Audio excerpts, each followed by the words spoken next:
Meron tayong bagong huli dito. Isa siyang Wave 100. Honda Wave 100. Ayan, saan maghahanap yan ng pesa nito?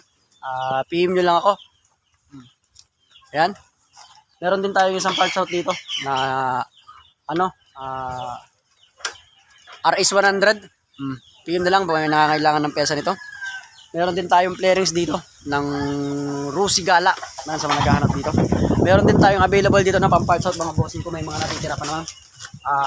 Suzuki SkyDrive. Kung ano lang yung sinasabi ko, yan lang yung available dito mga bossing ko. Kung ano lang, ulitin ko, kung ano lang yung sinasabi ko na motor, yun lang yung available dito. Ito yung MIUI, yung nandito. Konti na lang yung natitira sa kanya. Ayan. The rest, puro GY6 tong mga upuan. Meron din tayong available na pang parts out dito na isang motor push wave type na 125. Meron din tayong available dito na Kawasaki Fury. Yan mga bossing. Dito mga boss, meron tayong mga available na rim set. Yan, the rest, puro ano na lang to. Mga flarings ng GY6. Dito naman sa loob, mga pyesa ng GY6 yan. PM na lang.